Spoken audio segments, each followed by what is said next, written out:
Dzień dobry, nazywam się Filip Żanowski i od prawie 20 lat jestem pracownikiem Wydziału Prawa i Administracji Uniwersytetu Warszawskiego.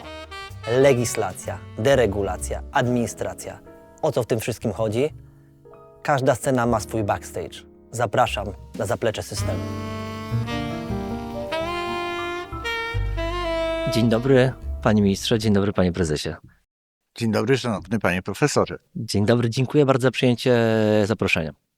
Ja również dziękuję za zaproszenie. Panie prezesie, chciałem zacząć od takiego ogólnego rysu, obrazka. Czym zajmuje się prezes Urzędu Transportu Kolejowego i jaka była pana motywacja do tego, żeby się regulacją kolejową w tak aktywny sposób zająć? Tak definicyjnie to prezes Urzędu Transportu Kolejowego jest krajowym regulatorem rynku kolejowego i odpowiada za bezpieczeństwo polskiego systemu kolejowego. Natomiast oczywiście obszar odpowiedzialności prezesa Urzędu Transportu Kolejowego jest dużo większy.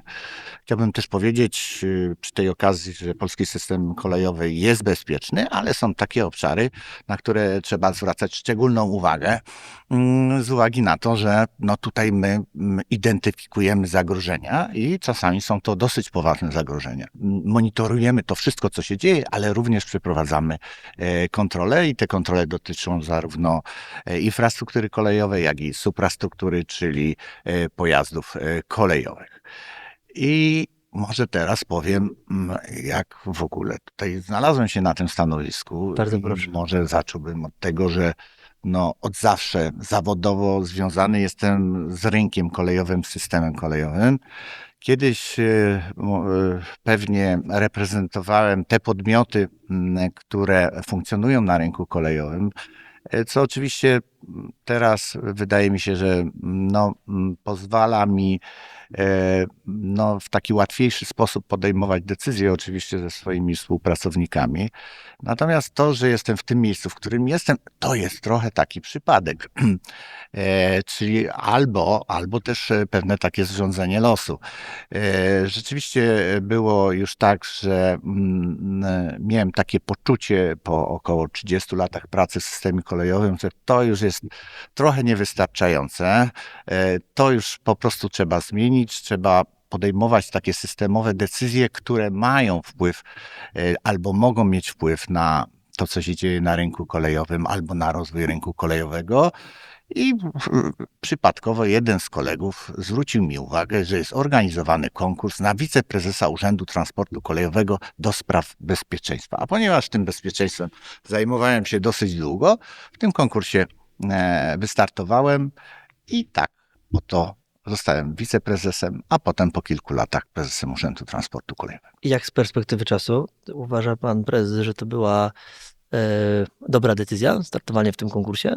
Super decyzja. Super decyzja. Tak, uważam, że to stanowisko regulatora Krajowej Władzy Bezpieczeństwa rzeczywiście daje takie realne możliwości wpływu na to wszystko, co się dzieje na rynku kolejowym. Oczywiście oczekiwania zawsze są dużo większe. Czasami chciałoby się, żeby ta sprawczość była i większa i żeby to wszystko szybciej się dokonywało. A te procesy oczywiście zawsze trochę trwają. Panie prezesie, jakby pan powiedział trochę o właśnie strukturze organu administracji. Jak jest umiejscowiony, jaka jest rola w polityce transportowej, z czym to się wiąże?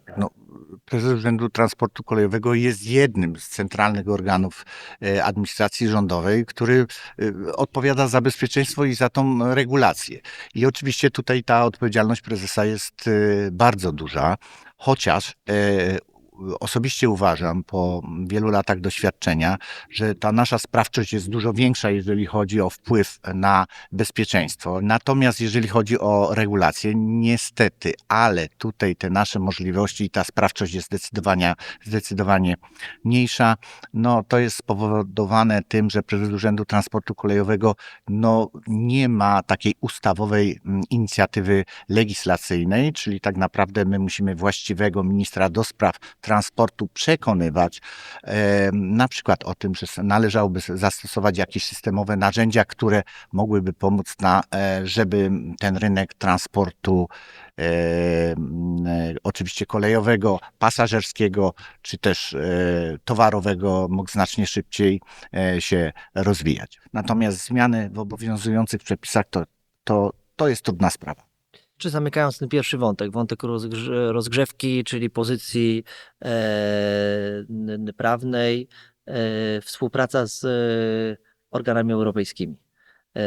ERA, pewien organizacyjno-prawny network oplatający struktury Unii Europejskiej. Jak to działa, panie prezesie? Ja jeszcze jednym zdaniem też chciałbym to podkreślić, że prezes Urzędu Transportu Kolejowego oczywiście jest organem administracji rządowej, ale jest organem niezależnym, czyli podejmuje decyzje niezależnie od tego, kto dzisiaj w Polsce sprawuje polityczną władzę. I uważam, że jeżeli chodzi o zastosowanie takiego rozwiązania do regulatorów, to jest jak gdyby bardzo dobre, dlatego że daje prezesowi Urzędu Transportu Kolejowego pewną niezależność i pewną decyzyjność. To, co jest również bardzo ważne, prezes Urzędu Transportu Kolejowego ma kadencyjność. Właśnie chciałem, bo ta niezależność, ona musi być osadzona Tak. w realu, znaczy musi być osadzona w realu, to jest ta kadencyjność. Z tej kadencyjności wynika też element tej takiej bardzo praktycznej niezależności. To jest też Tak. od pewnego czasu, dlatego że tej niezależności wcześniej w przypadku prezesa Urzędu Transportu Kolejowego nie było. Tak. I to jest bardzo dobre rozwiązanie, które tutaj u nas w Polsce jest stosowane i to oczywiście pozwala na pewne strategiczne planowanie, ale potem też jest odpowiedni okres czasu, żeby te decyzje takie, które się podejmuje strategiczne, żeby je po prostu realizować. I wracając do współpracy z Agencją Kolejową Unii Europejskiej, teraz jest taki bardzo ważny czas, bo wybierany jest dyrektor Rady Zarządzającej Agencji Kolejowej Unii Europejskiej. My oczywiście jesteśmy tutaj zaangażowani w ten proces, dlatego że ja jestem członkiem Rady Zarządzającej Agencji Kolejowej Unii Europejskiej. Ten wybór pewnie się dokona 19 marca. Jest 3 takich oficjalnych kandydatów. No i spośród tych 3 kandydatów będziemy wybierali jedną osobę. Natomiast ta współpraca z Agencją Kolejową Unii Europejskiej każdej krajowej władzy bezpieczeństwa, no muszę powiedzieć, że jest bardzo ścisła. My wzajemnie się przenikamy się poprzez taką współpracę tak naprawdę w każdym obszarze i w każdym działaniu uczestniczymy jako Urząd Transportu Kolejowego, pracownicy Urzędu Transportu Kolejowego w grupach roboczych i mamy wpływ na to wszystko, co się dzieje i na te decyzje, które podejmowane są, albo na te inicjatywy, które podejmowane są przez Agencję Kolejową Unii Europejskiej. Ona w pewien sposób monitoruje to, co się dzieje w państwach jak gdyby członkowskich, no i nadaje pewne po prostu takie kierunki. Też nie chciałbym powiedzieć, że wszystkie inicjatywy, które przez Agencję Kolejową Unii Europejskiej są podejmowane, uzyskują moją akceptację, tak bym to określił. No, czasami można się nie zgadzać, mamy trochę inne potrzeby. Chciałem tak trochę przejść właśnie do wyzwań. I teraz wyzwania, które stoją przed rynkiem europejskim, jak i wyzwania, które stoją przed rynkiem krajowym, tak żeby powiedzieć przysłowiowemu Kowalskiemu, jaki jest dla niego benefit z funkcjonowania Urzędu Transportu Kolejowego. Zostawiając przepisy i prawo trochę z boku, tylko Kowalski, który płaci podatki, który łoży na administrację w Polsce, żeby był zadowolony, żeby był uśmiechnięty, żeby wiedział, że jego pieniądze wpłacane do budżetu, transferowane potem do administracji, na co one idą. My jako urząd, jako urzędnicy jesteśmy po to, żeby służyć społeczeństwu. W tym przypadku bardzo często to są podmioty, które prowadzą działalność lub chcą rozpocząć prowadzić działalność w systemie kolejowym. I my dajemy takie gwarancje, że ci wszyscy, którzy wchodzą na rynek kolejowy, a którzy wykonują tak odpowiedzialne zadania, bo to są zadania, które podejmują przewoźnicy kolejowi, zarządcy infrastruktury, ci, którzy utrzymują pojazdy, czyli podmioty odpowiedzialne za utrzymanie, ECM-y. My dajemy gwarancję, że ci, którzy wchodzą na rynek, mogą wykonywać tą pracę i mogą ją wykonywać w sposób bezpieczny. Więc z punktu widzenia społeczeństwa, no, nie ma większej wartości jak bezpieczeństwo. To jest bardzo ważne. Oczywiście ja tutaj nie powinienem jak gdyby zamykać tego obszaru działalności usługowej tylko na podmioty, które na rynku kolejowym funkcjonują, bo przecież jest również pasażer, jest klient kolei i oczywiście dobro jak gdyby klienta jest rzeczą najważniejszą. Więc tutaj musi być zapewniona odpowiednia jakość wykonywanych usług, tutaj musi być zapewniony odpowiedni komfort podróży, ale coś, na co zwracamy uwagę w ostatnim okresie czasu. Jakość to również częstotliwość uruchamianych pociągów. Nie ma jakości, jeżeli są 2 pociągi uruchomione w dobie między 2 miastami. O tym trzeba po prostu zapomnieć. Ta częstotliwość musi być dużo, dużo większa. Oczywiście to jest uzależnione od wielu, wielu czynników, ale taka najmniejsza częstotliwość uruchamianych pociągów w dobie między 2 miejscowościami to jest 8 par pociągów. A mamy takie przykłady tutaj i to jest ich coraz więcej, kiedy ta ilość tych pociągów w ciągu doby to jest 18 par, to jest 20 par. I to pozwala klientowi kolei, pasażerowi, no, na takie swobodne decyzje. On nawet nie musi patrzeć w rozkład jazdy. On przychodzi na stację i taki pociąg regionalny, taki pociąg lokalny po prostu za 10 czy też 15 minut podjeżdża. I to również pozwala na ten wybór, który jest bardzo ważny, że ten wybór to jest wybór właśnie systemu kolejowego, to jest wybór pociągu, dlatego że ta oferta jest tą ofertą najlepszą. Oczywiście jest jeszcze sfera w wymiarze takim materialnym. Oczywiście to nie może być tak, że kolej jest najdroższym środkiem transportu, ale uważam, że tak dzisiaj nikt powiedzieć nie może. I jeżeli ktoś byłby niezadowolony z biletu kolejowego, rozumiem, że to nie do pana prezesa, bo cena biletu, jak jedziemy Intercity, Polregio, jakimkolwiek przewoźnikiem, to już nie pan prezes? Jeżeli chodzi o cennik, stawki dostępu do infrastruktury, to oczywiście my tutaj mamy bardzo realny jak gdyby wpływ na poziom tego cennika. My ten cennik zatwierdzamy. Natomiast jeżeli chodzi o cenę biletu, to oczywiście to są już indywidualne i to biznesowe decyzje podmiotów, które no, tą politykę kształtują, czyli w tym przypadku przewoźników kolejowych. Czyli mamy rozdzielenie pomiędzy stawkami, dostępem do infrastruktury Tak. i tutaj pan prezes decyzją zatwierdza, mówi za dużo, za mało postępowanie administracyjne, czyli w zakresie Tak. ustalenia tych stawek i mamy cenę biletu, która jest u pasażera, czyli jak pasażer mówi za drogo, to nie może w tym zakresie występować z żadnym środkiem do PRS-a, Urzędu Transportu Kolejowego. Z drugiej strony, jeżeli byłbym niezadowolony z przejazdu, stwierdziłbym, że na przykład prawa pasażera nie są zachowane, to wtedy już kontaktuję się z Urzędem Transportu Kolejowego, tak? I to Tak. jesteście państwo na to otwarci. Jak to działa? To wygląda tak, jak pan profesor powiedział, ale jest jeszcze jeden element, który trzeba zastosować wcześniej. Czyli jeżeli pasażer nie jest zadowolony z usług, które wykonuje przewoźnik kolejowy, ale nie tylko przewoźnik kolejowy, bo również zarządca infrastruktury. Na przykład może nie podać informacji o tym, że do stacji wjeżdża jakiś pociąg, albo że pociąg jest opóźniony, albo że no, tych różnych przyczyn może być bardzo, bardzo dużo. To również ten, który sprzedaje bilety. Z tej usługi też pasażer może być niezadowolony, ale zasadą i takim pierwszym działaniem tego klienta kolei jest złożenie skargi do tego zainteresowanego, czyli albo do zarządcy dworca, albo do przewoźnika kolejowego, że jechałem w dniu takim i takim pociągiem i na przykład obsługa była niemiła. i z uwagi na to chciałbym jakieś odszkodowanie, jakąś rekompensatę i wtedy przewoźnik, ten podmiot, który jest zainteresowany, ten po drugiej stronie, no, ustosunkowywuje się do tego zażalenia, do tej skargi i jeżeli pasażer nie jest usatysfakcjonowany, to wtedy składa skargę do prezesa Urzędu Transportu Kolejowego i my się tym zajmujemy. Tutaj no, jest ta złożoność materii, która polega na tym, że do prezesa Urzędu Transportu Kolejowego składa się skargę dopiero wtedy, kiedy nie jesteśmy, poinformujemy ten podmiot, który świadczy usługę na rzecz tego klienta i nie jesteśmy z tej odpowiedzi zadowoleni.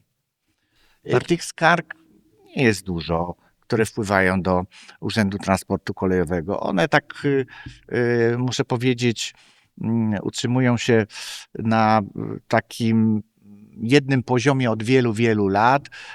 Tych skarg do nas wpływa rocznie od 1500 do 2000. Jeszcze takie pytanie, ile osób pracuje w Urzędzie Transportu Kolejowego i jak jest skonstruowany Urząd Transportu Kolejowego? Macie Państwo oddziały. Ile tych oddziałów jest? W Urzędzie Transportu Kolejowego jest zatrudnionych na dzień dzisiejszy 341 osób.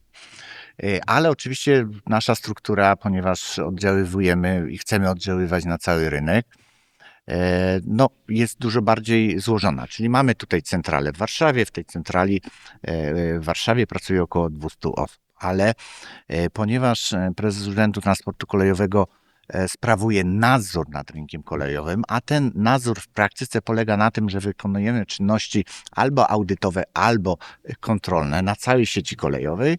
Dlatego mamy 8 oddziałów terenowych. W oddziałach terenowych zatrudnieni są inspektorzy, którzy w praktyczny sposób te kontrole i te audyty wykonują. I rzeczywiście jesteśmy tak ładnie podzieleni, że w największych miastach Polski oczywiście istnieją oddziały terenowe i ta struktura jest bardzo, bardzo przemyślana. W ostatnim okresie czasu wprowadziliśmy zmiany do statutu i utworzyliśmy nowy oddział w 2023 roku w Szczecinie, dlatego że no, taka była biała plama, jeżeli również chodzi o oddziaływania prezesa Urzędu Transportu Kolejowego, właśnie tam na północnym zachodzie. No i doszliśmy do wniosku, że nie powinno być tak, że jeżeli coś złego się dzieje, to inspektor musi dojeżdżać z Poznania na przykład do Świnoujścia, bo czas dojazdu to jest kilka godzin, a my jesteśmy czasami potrzebni, na przykład jak jest jakieś zdarzenie kolejowe, wypadek kolejowy, no powinniśmy niemal natychmiast być po prostu na miejscu wypadku, dlatego że prezes Urzędu Transportu Kolejowego również sprawuje nadzór nad pracą komisji kolejowych. Rozumiem, że struktura musi też odpowiadać wyzwaniom. Jakie są te największe wyzwania stojące przed rynkiem kolejowym w takiej średniej i długiej perspektywie, żeby sprostać tym wszystkim zadaniom i tej zmieniającej się rzeczywistości? Ja muszę wrócić jeszcze do tej Dobrze, agencji, panie bo tam... prezesie, wracajmy. To jest rozmowa, im więcej wątków jakby o osadzeniu organu, tym lepiej, więc proszę bardzo. Bo to też jest pewne wyzwanie i pan profesor tutaj pytał, a jak to jest z tymi potrzebami innych regulatorów i innych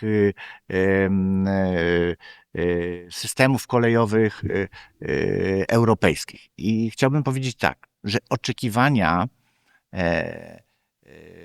każdego państwa są różne i to jest spowodowane również rozwojem kolei w danym państwie, ilością uruchamianych pociągów, rozwojem takim technicznym, technologicznym i wiadomą rzeczą jest, że to jest trochę takie siłowanie się, że ci, którzy osiągnęli już dużo, dużo więcej, na przykład od nas, jeżeli chodzi o wdrożenie europejskiego systemu zarządzania ruchem kolejowym, bo to jest coś, czym wszyscy się po prostu zajmujemy i do czego dążymy, no przyspieszają jak gdyby pewne prace które z tym są związane. Ci, którzy mają ciche hamulce, czyli kompozytowe hamulce, no też tutaj taki duży jak gdyby był spór między nami kilka lat temu. No chcieli, żeby ten proces wymiany tych wstawek hamulcowych no, był bardzo krótki, co biorąc pod uwagę stan, w jakim znajdował się polski system kolejowy, no, praktycznie rzecz biorąc było nieosiągalne, ale gdzieś tam doszliśmy do pewnego takiego konsensusu i dzisiaj mamy na to dużo więcej czasu, bo ten czas po prostu naturalnie jest nam po prostu potrzebny. Więc z całą pewnością oczekiwania różnych krajów są różne, a agencja kolejowa no, jest też takim ciałem, żeby pewne rzeczy z jednej strony rozstrzygać, ale oczywiście brać pod uwagę wszystkie głosy, no i doprowadzać do pewnych konsensusów. I oczywiście tak co do zasady tak to się odbywa. Natomiast to, co nam się nie podoba, to, co mi się nie podoba jako prezesowi Urzędu Transportu Kolejowego, to z całą pewnością, jeżeli chodzi o tą sferę taką techniczną, technologiczną, te zmiany, które tutaj są wprowadzane, no one są zbyt częste i z mojego punktu widzenia powodują, że my nie kończymy tych projektów, które żeśmy rozpoczęli, a jak je kończymy, to oczywiście to są zupełnie już inne rozwiązania. I nie ukrywam, że tutaj te oczekiwania nasze w stosunku do nowego dyrektora Rady Zarządzającej Agencji Kolejowej Unii Europejskiej no, są między innymi takie, że tutaj nam jest potrzebna po prostu stabilizacja. Te obciążenia teraz, które również są nakładane na przedsiębiorców, którzy wykonują usługi na rynku kolejowym, uważamy, że też są zbyt duże. No, tutaj chodzi o sprzęgi autonomiczne, które pojawił się taki pomysł, w które będziemy wyposażali wszystkie wagony, przede wszystkim wagony towarowe. No ja nie chcę tutaj mówić, z czym to się wiąże, bo to nie są tylko zmiany o takim charakterze technicznym, ale to wszystko będzie skutkowało również na organizację prowadzenia ruchu, bo to będzie trzeba zrobić w krótkim okresie czasu. No i to wszystko oczywiście będzie obciążało te podmioty, które na tym rynku funkcjonują. Więc my mówimy, dobrze, my się możemy na to zgodzić, ale ktoś musi zapewnić tym przedsiębiorcom środki na dokonanie tej zmiany. Bo oczywiście są argumenty, które tutaj przejawiają czy przemawiają za tym, żeby takie rozwiązanie wprowadzić. To jest oczywiście zwiększenie bezpieczeństwa, to jest to, że to się odbywa w sposób taki, te łączenie tych wagonów w sposób taki automatyczny. Tutaj nie ma człowieka, czyli nie ma również wypadków, które bardzo często przy tych manewrach gdzieś się zdarzają. Natomiast bardzo ważną kwestią jest kwestia w wymiarze materialnym, w wymiarze kosztowym i tutaj te dotacje musiałyby być rzeczywiście na poziomie przekraczającym 90%. Chciałbym powiedzieć tak, że my jako Krajowa Władza Bezpieczeństwa jesteśmy za przyspieszeniem prac, które związane są z wdrożeniem Europejskiego Systemu Zarządzania Ruchem Kolejowym. Europejski System Zarządzania Ruchem Kolejowym to jest gwarancja bezpieczeństwa. Polski system jest bezpieczny, ale jak będziemy mieli wszędzie ETCS, Europejski System Zarządzania Ruchem Kolejowym, to będziemy bezpieczni w 100%. Więc jesteśmy oczywiście za tym, żeby te rozwiązania wdrażać, żeby te prace przebiegały zdecydowanie szybciej i jesteśmy za tym, żeby Europejski System Zarządzania Ruchem Kolejowym czy w Europejski System Zarządzania Ruchem Kolejowym była wyposażona cała polska sieć kolejowa. To nie możemy z naszego punktu widzenia dzielić sieci kolejowej na tą, która będzie wyposażona i będzie bezpieczna w 100% i na tą, która będzie niewyposażona i niestety no, tych wypadków na tej drugiej części z całą pewnością będzie zdecydowanie więcej. To są duże pieniądze. No bo generalnie też warto powiedzieć, że rynek kolejowy i w skali kraju, w skali europejskiej to są duże pieniądze, to są duże nakłady, więc osiąganie pewnych standardów bezpieczeństwa czy wyrównywanie wiąże się z dużymi inwestycjami. no, ten proces jest złożony i nie jest łatwy. I tą świadomość oczywiście musimy mieć. No, jeżeli chodzi o e, elektryfikację polskich kolei, to ona też była na przykład przeprowadzana przez dziesięciolecia. Więc wracając do tych celów strategicznych, nie ma żadnej wątpliwości, że cała infrastruktura, polska infrastruktura kolejowa powinna być infrastrukturą bezpieczną. A bezpieczeństwo gwarantuje Europejski System Zarządzania Ruchem Kolejowym i dlatego musimy go wdrażać na całej sieci. To jeszcze raz chciałbym podkreślić. Oczywiście istnieją programy, wiele jest takich programów unijnych, które z całą pewnością jak gdyby gwarantują środki na wdrażanie tego europejskiego systemu zarządzania ruchem kolejowym. Ale też w pewnym okresie czasu uważam, że popełniliśmy pewien błąd, bo te środki przede wszystkim były kierowane na infrastrukturę kolejową, a żeby system działał, to oczywiście muszą być wyposażane również pojazdy, które jeżdżą po tej infrastrukturze kolejowej i okazało się, że niestety, ale przewoźnicy kolejowi już tych dotacji nie mają, nie mogą z nich korzystać, albo te dofinansowanie nie było na zbyt dużym poziomie, co powodowało, że przewoźnicy nie byli zainteresowani, żeby te pojazdy wyposażać w tą część pokładową ETCS-a. I to jest również bardzo duże nasze wyzwanie.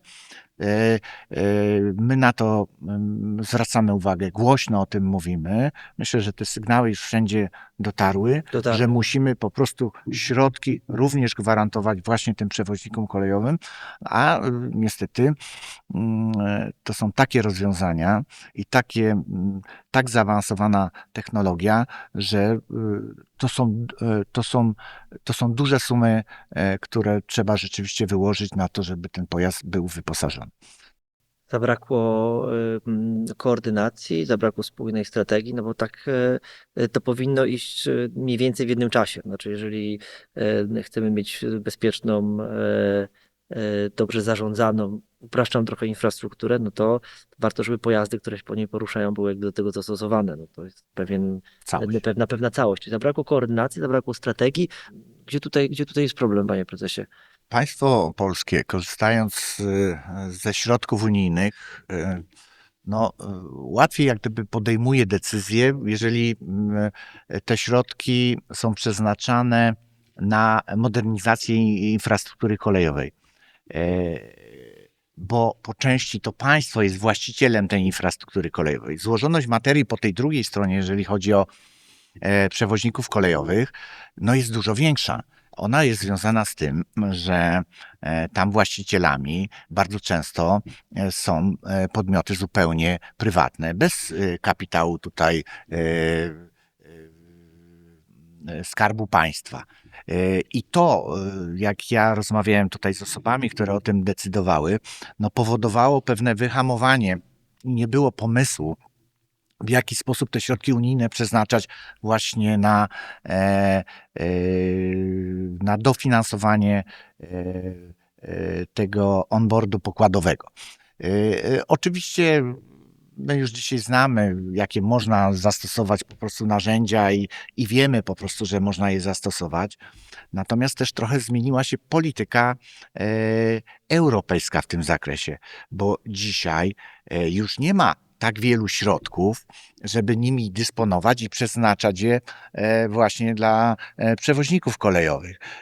A jeżeli te środki są, to mówi się właśnie w taki sposób, że ten, który jest dużym przedsiębiorcą, to może na przykład otrzymać 50% dofinansowania, a ten, który jest mały, no to 85% dofinansowania, podczas gdy my jako Urząd Transportu Kolejowego przeprowadziliśmy wśród wszystkich ankietę i ci przedsiębiorcy, których jest ponad 100 na rynku kolejowym, czyli na pewno nie można mówić tak, że polski rynek kolejowy to jest hermetyczny, wyzamykany, bo ja uważam, że jest najbardziej liberalny albo jeden z najbardziej liberalnych rynków w Europie. I przedsiębiorcy w tej ankiecie mieli tam szereg pytań, na które odpowiadali, ale powiedzieli tak, że oni się zdecydują na instalację tych urządzeń pokładowych ETCS-u, ale tylko wtedy, kiedy dotacja będzie 100% albo 90%, bo w każdym innym przypadku jest to są za duże pieniądze i ich po prostu na to nie stać. Jakieś rozwiązanie tego problemu musi być. No, jestem przekonany, że pan prezes ma jakiś pomysł. No pewnie, to właśnie na ten pomysł czekamy. Więc moim zdaniem pieniądze muszą się znaleźć. My cały czas mówimy od wielu, wielu lat, zresztą taka polityka jest i państwa polskiego, i Unii Europejskiej o równoważeniu transportu. Tak nie wchodząc w szczegóły, ale wszystkim nam chodzi o to, żeby troszeczkę więcej było przewożone między innymi transportem kolejowym, w odniesieniu oczywiście do transportu samochodowego. I jak tak rozmawiamy ze wszystkimi, to wszyscy oczywiście to wspierają. Ale nie osiągniemy absolutnie tego celu, jeżeli będziemy obciążać kosztowo, materialnie tych przedsiębiorców właśnie kolejowych. A to jest jedno z obciążeń, które powoduje, że ta kolej i ci przedsiębiorcy nie mogą być konkurencyjni w stosunku do transportu samochodowego. I nie można po prostu tego zastosować. Więc ja osobiście uważam, że trzeba trochę inaczej po prostu dzielić pieniądze, może trochę mniej tych dotacji na infrastrukturę i na modernizację infrastruktury kolejowej w tej chwili, a trochę więcej trzeba przeznaczać ich na właśnie wyposażenie pojazdów w ETCS, czyli Europejski System Zarządzania Ruchem Kolejowym.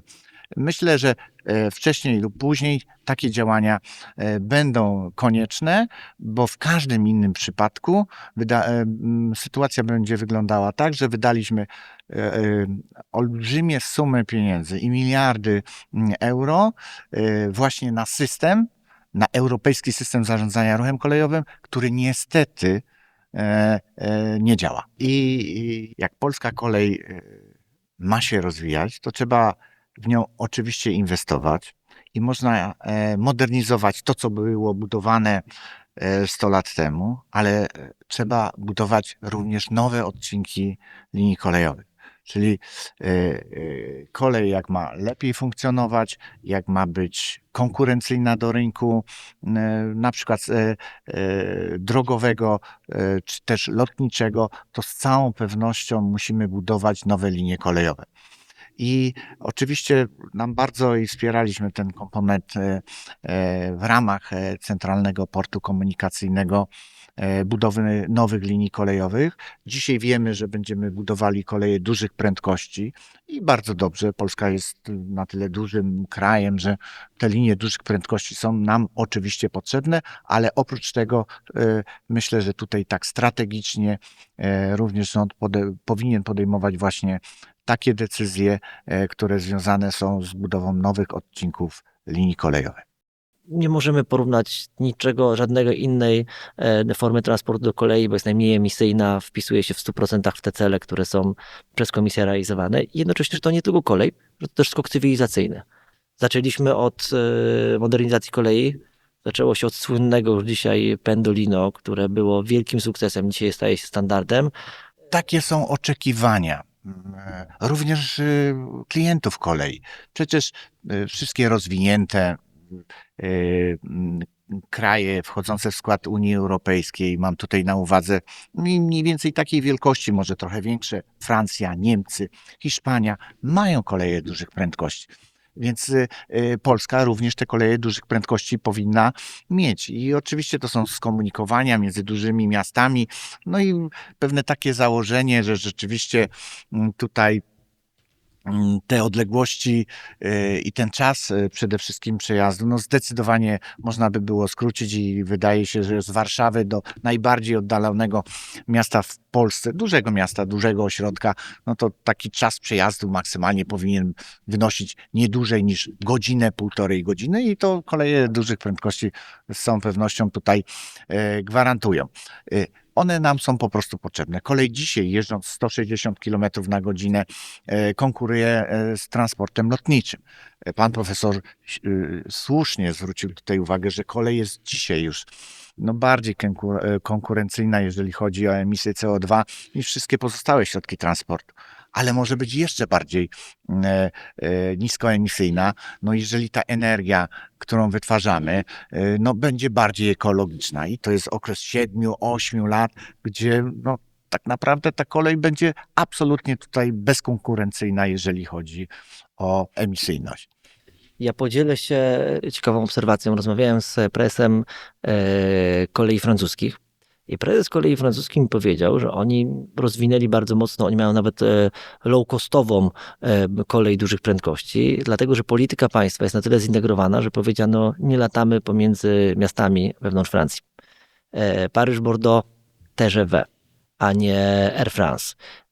Muszę powiedzieć, że zaskoczyło mnie to. To była dla mnie taka wiadomość niezwykle interesująca, bo to świadczy o tym, że państwo patrzy na ten ekosystem transportowy jako całość. Mówi, drożej jest latać samolotem, taniej jest jeździć koleją. To jest prawdziwe stawianie na kolej. Podaję to jako przykład, bo to jest przykład rzeczywiście francuskie państwo powiedziało, stawiamy na kolej. Możliwe w polskich warunkach, czy nie? Czasami ta interwencja państwa jest potrzebna. Najlepszym przykładem jest Szwajcaria, najlepszym przykładem jest Austria, gdzie mówi się wprost, że jeżeli chcesz jechać autostradą jakimś tirem, no to w piątki, w soboty i w niedzielę nie możesz po prostu przejechać, musisz po prostu stać, ale oczywiście alternatywnie możecie jechać koleją. Więc państwo, rząd powinien jak gdyby interweniować i stwarzać większe możliwości, żeby ten transport kolejowy, masowy, towarowy, żeby się rozwijał. Panie prezesie, zmienię wątek. Kryzysy. Największy kryzys, który dotknął Urząd Transportu Kolejowego i jak sobie państwo z nim poradzili? Bardzo dobre pytanie. Dziękuję Muszę bardzo, za panie nie prezesie. podziękować, bo teraz się mogę trochę pochwalić. Jacy rzeczywiście jako administracja jesteśmy nowocześni. Bo oczywiście, jeżeli chodzi o pandemię, sama pandemia jako choroba, która wystąpiła na tak masową skalę, jako ludzi nas zaskoczyła, ale jako urzędników nie, myślę, że byliśmy dobrze do tego przygotowani, żeby tą rolę, którą żeśmy wcześniej wykonywali, żeby na tym samym poziomie wykonywać również podczas pandemii. Więc tutaj oczywiście byliśmy bardzo sprawni i to wcześniejsze jak gdyby nasze takie działanie, które związane jest z tym, że należy się cyfryzować. Mamy dużą taką przestrzeń, jeżeli chodzi o takie innowacyjne działania, które podejmowane są przez pracowników Urzędu Transportu Kolejowego, a które są bardzo potrzebne rynkowi. Stworzyliśmy bardzo nowoczesne centrum egzaminowania i monitorowania maszynistów. I to też była nasza reakcja na obserwację tego złego, co się dzieje na rynku. A to związane było z tym, że niestety, ale osoby, które odpowiadają za bezpieczeństwo, w tym przypadku maszyniści, młodzi maszyniści popełniali bardzo dużo błędów. One skutkowały tym, że przejeżdżali i może jeszcze przejeżdżają, ale w mniejszej skali obok semaforów ustawionych na sygnał stój, a z punktu widzenia bezpieczeństwa to jest jedno z największych zagrożeń. Więc stwierdziliśmy, że te ośrodki, które szkolą, niestety, ale słabo weryfikują tą wiedzę tych kandydatów na maszynistów z uwagi na to, że oni nie do końca są dobrze przygotowani, bo aż 40% maszynistów młodych, takim o stażu do 5 lat właśnie powodowali te przypadki, które związane są z niezatrzymaniem się w miejscu wyznaczonym. I to świadczyło o tym, że te ośrodki, które wcześniej, przed 2023 roku nie tylko szkoliły, ale również egzaminowały, że egzaminować nie powinny, a egzaminować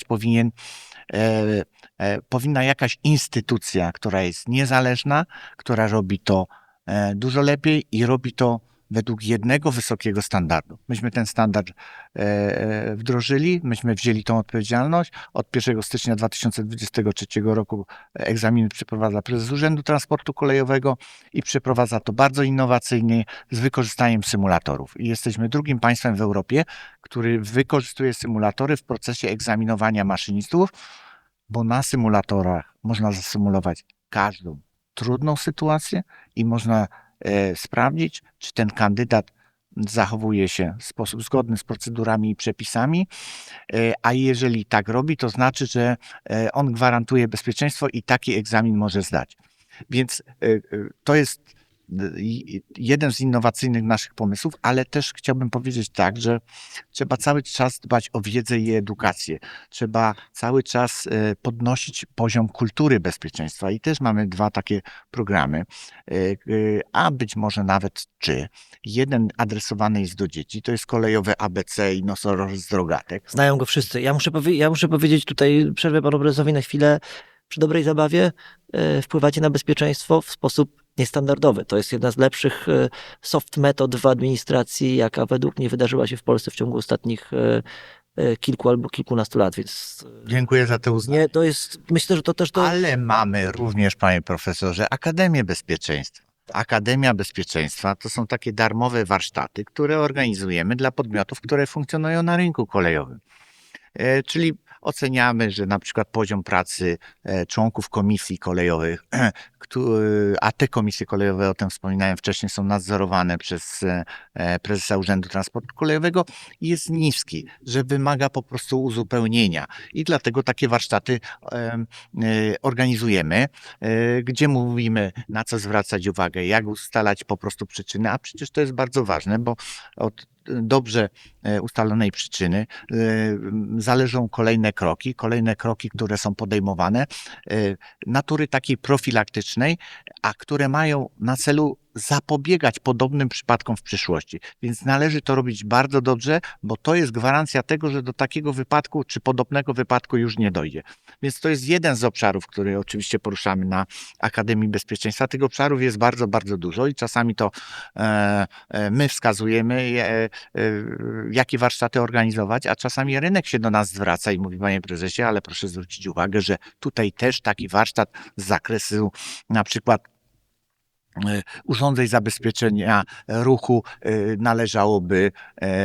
należałoby przeprowadzić, czy też właśnie tego europejskiego systemu zarządzania ruchem kolejowym, bo to nie są przecież tylko i wyłącznie urządzenia, to nie jest technika i technologia, ale również to jest obsługa tych urządzeń.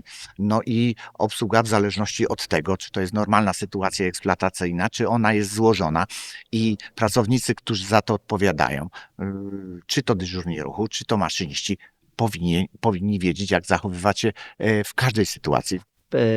Panie prezesie, ja się otarłem zawodowo o Urząd Transportu Kolejowego kilkanaście lat temu i muszę powiedzieć, że to jest kosmiczna droga. To był biurokratyczno-administracyjny skansen. Dzisiaj to jest nowoczesny urząd, który prowadzi dialog z interesariuszami. I jednocześnie co dalej? To oczywiście ten czas jest tutaj bardzo ważny i dlatego z całą pewnością przyszłością jest takie cyfrowe procedowanie tak naprawdę wszystkich wniosków, które wpływają do prezesa Urzędu Transportu Kolejowego. Oczywiście, żeby je szybciej procedować, to też te wnioski powinny być odpowiednio złożone, bo to nie jest tylko wniosek. Do wniosków są załączniki. Załączniki to są pewne badania, pewne certyfikaty, które zostały przeprowadzone i w sposób jednoznaczny wskazują, że można jakieś urządzenie eksploatować w sposób bezpieczny. I to też jest bardzo ważne, ta świadomość po tej drugiej stronie, jak ważne są po prostu te dokumenty, jak ważna jest spójność tych dokumentów, jednoznaczność tych dokumentów i tutaj nie ukrywam, że też robimy bardzo duże takie kampanie, powiedziałbym, natury takiej przekazującej pewną wiedzę tym podmiotom, jak to wszystko powinno wyglądać, bo jeżeli my coś dzisiaj długo procedujemy, to muszę powiedzieć, że w 80 kilku procentach no to jest spowodowane tym, że niestety złożone dokumenty, one mają niską jakość, one są niekompletne, to wymaga pewnych uzupełnień, a to oczywiście przedłuża procedowanie. Oczywiście, jeżeli chodzi o zastosowanie sztucznej inteligencji, w tej chwili chcielibyśmy wdrożyć jedną dużą aplikację, jeden duży program informatyczny, który będzie przetwarzał w sposób bardzo szybki pewne bazy danych, które w systemie kolejowym istnieją. One istnieją wszędzie tak naprawdę, one istnieją u zarządcy infrastruktury, tego największego, PKP PLK. One duże bazy, olbrzymie bazy danych posiadamy my jako Urząd Transportu Kolejowego, przewoźnicy kolejowi i nie ma jednej takiej aplikacji, która w sposób szybki przetwarzałaby te dane i dawała pewne informacje zwrotne, które pomagają z jednej strony w zarządzaniu, w podejmowaniu decyzji, ale również identyfikowaniu zagrożeń. Mało tego, jeszcze oprócz tej identyfikacji byłyby takie podpowiedzi, a co w danej sytuacji należy zrobić, ale oczywiście ta decyzja, czy to zostanie zrobione, czy też nie zostanie zrobione, należałaby już do kadry zarządzającej, czy to podmiotu, czy to prezesa urzędu, czy też ministra infrastruktury, bo ta aplikacja będzie adresowana do wszystkich podmiotów, i instytucji, które na tym rynku kolejowym funkcjonują. Ukazał się polski projekt, Ministerstwo Cyfryzacji przedstawiło, więc rzeczywiście stajemy się też, unarodawia nam się ta sztuczna inteligencja. Czy pan prezes jest w stanie sobie wyobrazić taką sytuację, że decyzję pierwszej instancji wydaje nam sztuczna inteligencja, czyli wydaje nam, rzucamy te wszystkie załączniki, to najpierw przedsiębiorcy muszą to zrobić, ale może w jakiś sposób zaczną sobie ułatwiać trochę życie, bo to jest też czasami trudne do zrozumienia, że po tylu latach funkcjonowania na rynku non-stop popełniane są te same błędy. Ale jest pan sobie w stanie wyobrazić, że decyzja pierwszej instancji jest decyzją wydawaną przez maszynę?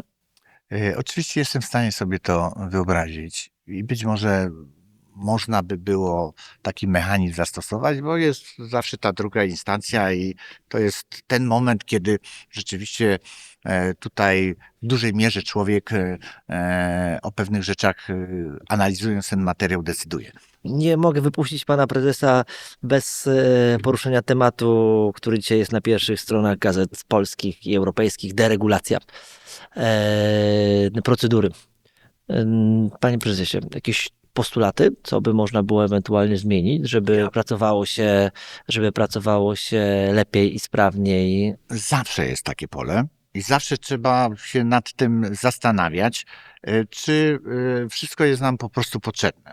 Czy nie zmieniać tych przepisów, czy te wymagania są nam potrzebne. Natomiast ja bym chciał zwrócić uwagę na kilka takich kwestii, które są podnoszone, a ja uważam, że absolutnie one w praktyce nie mają żadnego negatywnego odzwierciedlenia, a wręcz wpływają na przykład na to, że system kolejowy jest systemem bezpiecznym. Bo nieprawdą jest, że zdobycie licencji na wykonywanie działalności na rynku transportu kolejowego jest jakąś czynnością, która jest niesamowicie skomplikowana i niemożliwa do osiągnięcia. To jest nieprawdą, bo wręcz uważam, że te wymagania, one nie są wcale obciążające, są potrzebne, a ten zliberalizowany rynek świadczy o tym, jest ponad 100 przewoźników, że to po prostu nie sprawia żadnego problemu.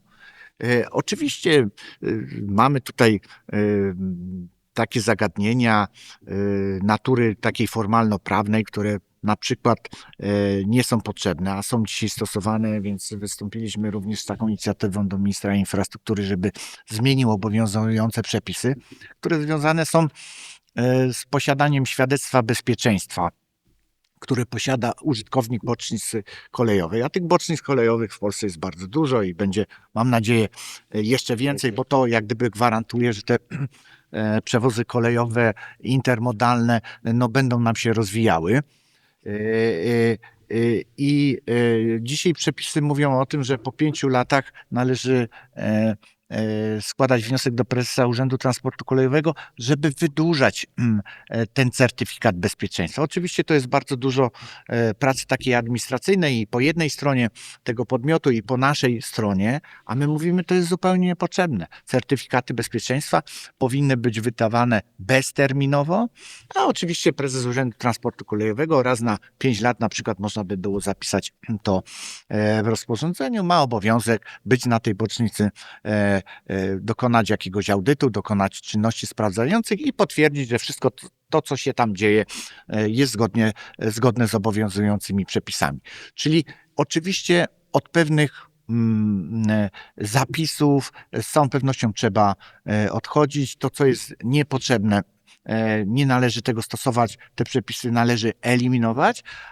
Natomiast myślę, że te zasady, które są stosowane, a które na przykład dotyczą pracowników związanych bezpośrednio z bezpieczeństwem ruchu kolejowego, którzy zatrudnieni są w systemie kolejowym, co do ich kwalifikacji, co do ich wykształcenia, co do ich doświadczenia, co do ich autoryzacji, ponieważ oni odpowiadają za bezpieczeństwo.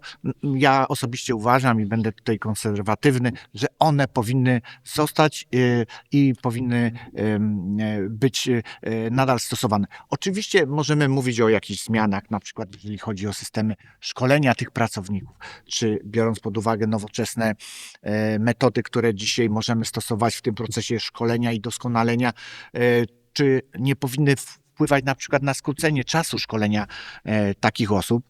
Ten czas szkolenia takich pracowników zatrudnionych na stanowiskach związanych z bezpieczeństwem ruchu to są dyżurni ruchu, to są maszyniści, to są manewrowi, kierownicy pociągów, rewidenci taboru i wiele, wiele innych zawodów. Czy powinien być taki długi? Uważam, że stosując nowoczesne narzędzia może być zdecydowanie krótszy, ale musimy mieć po prostu gwarancję, że te narzędzia będą stosowane.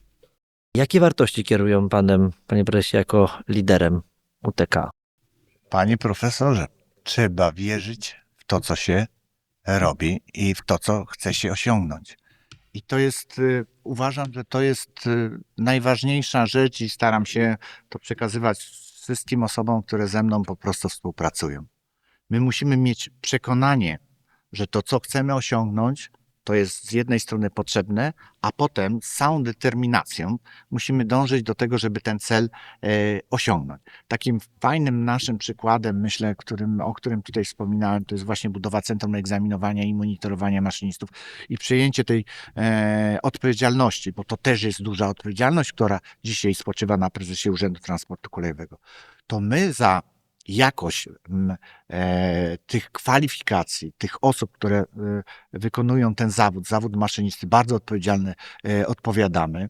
I jeżeli, no nie daj Boże, sytuacja będzie taka, że ta wypadkowość nie ulegnie poprawie, nie będzie tego mniej, no to też zdajemy sobie po prostu sprawę, że to nas będzie obciążało, ale jestem głęboko przekonany, że będzie wręcz odwrotnie, dlatego żeśmy to po prostu wdrożyli. A chciałem o tym powiedzieć, dlatego że my ten cel osiągnęliśmy w przeciągu jak gdyby 3 lat.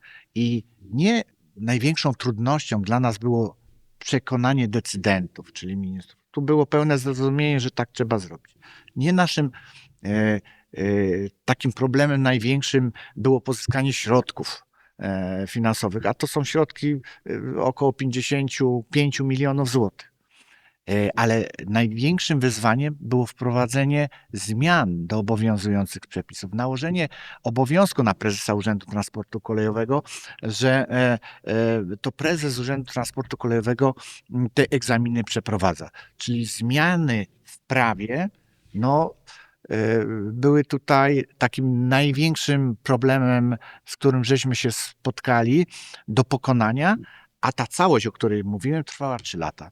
Czyli biorąc pod uwagę realia nie tylko polskie, ale również europejskie, od urodzenia się pomysłu do przeprowadzenia, zbudowania tego ośrodka, no i tak naprawdę jego skonsumowania, bo my te egzaminy już przeprowadzamy, to nie chwaląc się, to jest duże osiągnięcie. I to jest taki bardzo sprawnie, taki wzór do naśladowania. To bardzo sprawnie, to jest wzór do naśladowania wśród menadżerów administracji publicznej.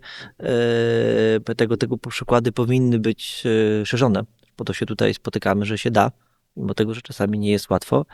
I panie prezesie, no bo żeby organ administracji, żeby urząd działał skutecznie, to wszyscy muszą wiedzieć, dokąd idą. Czyli ta strategia, wszyscy muszą wiedzieć, jaka jest strategia organu. Jak WTK nad tym pracujecie, żeby każdy pracownik spośród tych, których zatrudniamy, wiedział, z których zatrudniacie, wiedział, jaki jest cel pracy, żeby te wartości były spójne, żeby była motywacja do działania, bo to, wydaje mi się, jest jakiś sekret pana prezesa i chciałbym go na końcu tutaj poznać.